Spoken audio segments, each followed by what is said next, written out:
Welcome to the Our Team Podcast, powered by eXp Realty. Are you an agent looking to level up? Are you someone looking to buy or sell real estate? Fantastic. This is the show for you. Welcome to the Our Team Podcast. I'm Brian Our, and I'm excited to have another podcast and share it with you guys. Those of you here on YouTube, hello, nice to see you. You look fantastic. Those of you listening on, the podcast, you probably look fantastic too. You're probably sitting in your pajamas like I do when I'm listening to a podcast. Or maybe you're driving right now. Look, you still look fantastic. Happy 2024. We are excited about 2024. I think this is going to be a fantastic year. Well, it always helps when there's an election. Interest rates come down and craziness ensues. That is so true. Today, I want to jump right into it. I've been reading a lot. I'm always talking about reading and bettering yourself and making sure that you have, a lot of just a constant inflow of learning in a lot of areas. So I heard somebody talk about the book Atomic Habits. It's been around a while. It's actually James Clear is the author. What I like about the book is it's not really specific to any particular industry. It really just has to do with good habits or identifying bad habits, right? And how to have good habits and how that can just really just spill over and infect every area of your life, whether it's in your being a good husband, being a good parent, being a good team leader, being good at your job, just good habits, right? In all areas. And so I took notes. I've been going through this book and I took some notes, and I wanted to share a couple of my notes because I think that, I think they're notable. So that's why I'm sharing these notes. The first thing that really kind of hit me, and it's almost 3/4 of the way through the book. He talks about the difference between motion and action.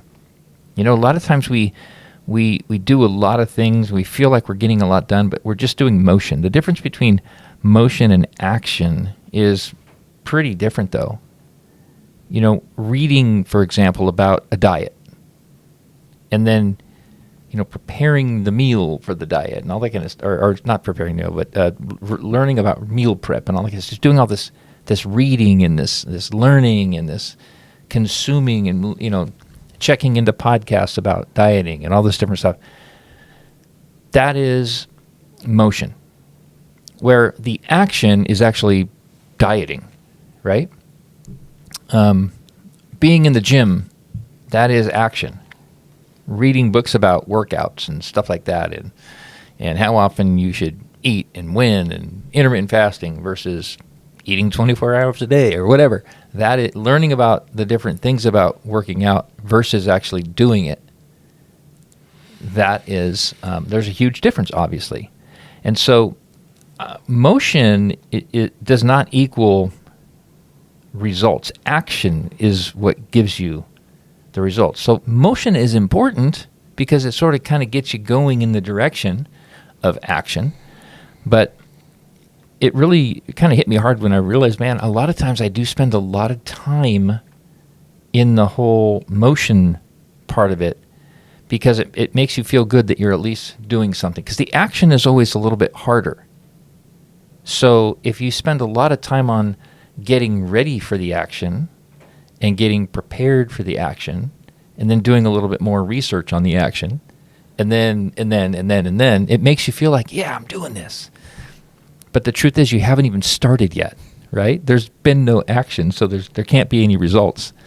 So that caused me to realize, geez, why do I do that, right? And he, as he goes on in the book, he sort of explains and reveals that, we like to feel good. And it feels good to do the motion side of it. The action side is a little tougher. And the other thing is we're afraid that we're going to fail at whatever action. So we spend a lot more time on the motion part of it because we're afraid to fail on the action.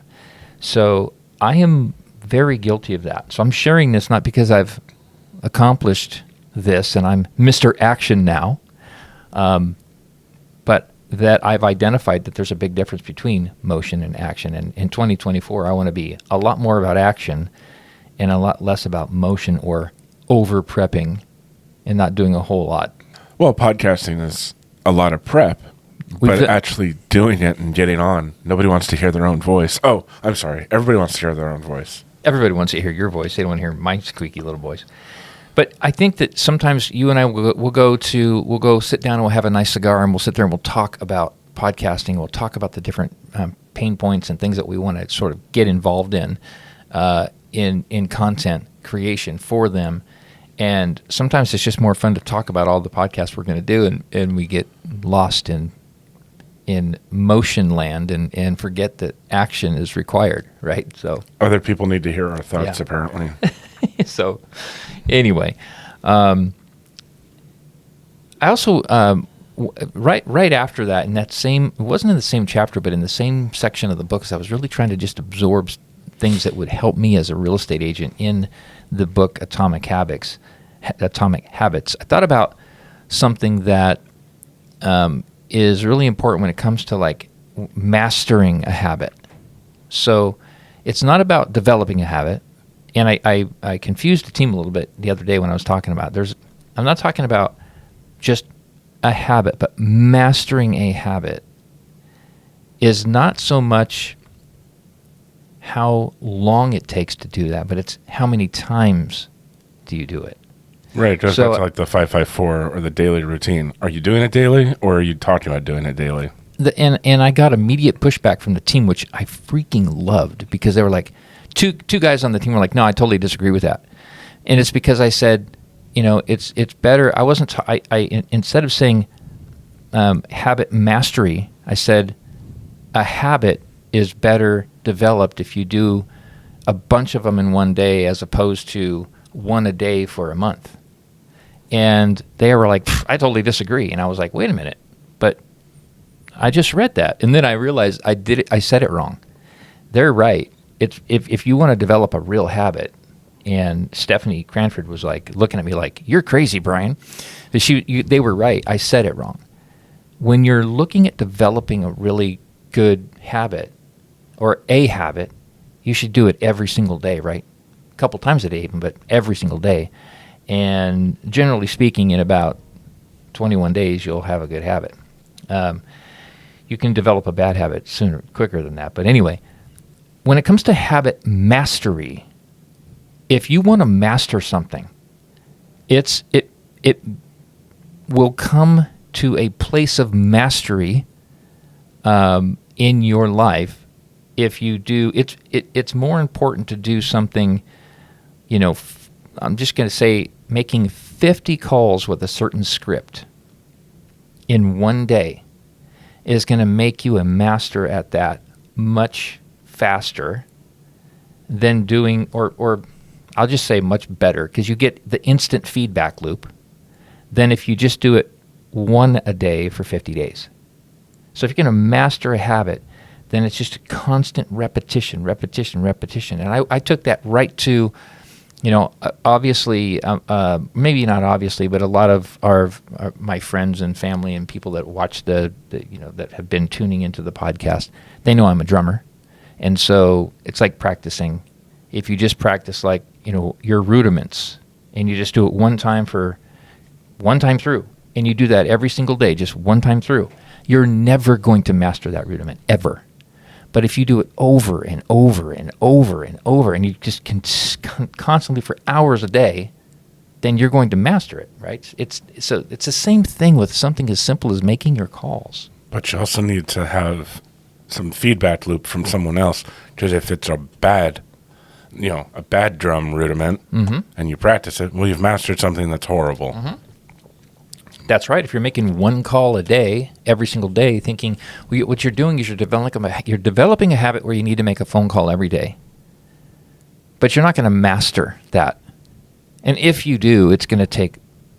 Actually, I'm going to go out on a limb and say you're never going to master it, because you don't have a constant feedback loop. If I'm practicing a rudiment on the drums, I have a constant feedback with just the action of the drum head, right? And then and how I'm holding the sticks and just what's happening when I do different things and how I'm pressing in and not hitting the rim, not hitting the rim. There's all kinds of things that I'm constantly getting a feedback loop of what my performance is doing. So instead of doing a couple things a day, every day, to try to get really good at it, it's better to just focus. If you want to master that thing, focus for 1 or 2 days, do a ton of it in 1 or 2 days, because then you're getting a lot of that feedback loop. So making your calls, getting the pushback, handling objections, all that kind of stuff. So good habit mastery is better if you do, you do a bunch of them. It's a matter of how much do you do to master it rather than how long will it take, because it's going to take somebody a lot less time to master that's doing a lot of them in 3, because you can literally be a master on the phones in a month because of repetition and making 100 calls a day, compared to somebody that's been doing this for 30 years and they just make an occasional phone call, but they've been doing it 30 years, so they got to be better, right? 30 years? No. If you think you're better than somebody that's only been in the business for 1 year because you've been in the business for 30 years, you need to recognize that there are certain people that will do repetition and practice the right way and run their scripts a certain way. They're going to master it because of the repetition. So anyway, don't want to beat that, but it definitely hit me as something really important that was in that book. So, and then one thing too I wanted to share in this podcast. I like to keep them short, but we're talking about habits, right? One thing that was a really good exercise is to try to understand, like, we all know that we have bad habits, whether it's the way we talk to people, or maybe it's the way we eat, right? Maybe it's the way maybe it's the language that we use. Maybe it's the fact that, I don't know, with me, maybe it's too many cigars, right? Whatever. Sometimes we have certain habits that we do, and they're bad habits. And if you're trying to break a habit, one of the ways that you can easily or more easily break a habit is figure out what the triggers are at the very time that you're doing that habit. So let's do it the other way. We talk a lot about prospecting on our team in real estate. It's so important to prospect, always be prospecting. And let's say you're in a place where you're not making your calls and you're just completely lost. And you're doing something else instead of that. You have the time blocking that you've set, and it's really important to do that, but all of a sudden you're not doing it. Instead of just saying, oh man, it's so hard to break this bad habit, ask yourself these 5 questions, and we're going to end with this. Who am I with right now when I'm doing this bad habit? What actually am I doing when I'm doing this bad habit? Where am I? Just look around you. Where are you right now? Consider the time of day it is. Like, when is it? Maybe what day of the month is it, or what time of the day is it? And then the 5th thing is, what emotions are driving my actions right now? So if you're doing a bad habit, you're doing something that is a bad habit, and it could be, something that's getting in the way of your prospecting, or getting in the way of your better health, or getting in the way of you having a better relationship with your family, your wife, even a better relationship with God, right? So for me, that's really important, to have a close relationship with God. If I'm doing something that I know is a really bad habit, getting in the way of anything that I want to be great, then I'm going to this year ask myself those 5 questions while I'm doing it, so that I can figure out what those triggers are and avoid those things, right? So again, ask, who am I with when I'm doing that bad habit? What am I doing right now? What are we actually doing right now? Where am I? When is it? And what emotions are driving my actions? And that is something that really stood out in Atomic Habits. So identifying those triggers so that you can be more in control and start to develop better habits. So anyway, that's all I want to share with today. I want to cut this short because I got to jump on another call. Thank you so much for joining us, you guys.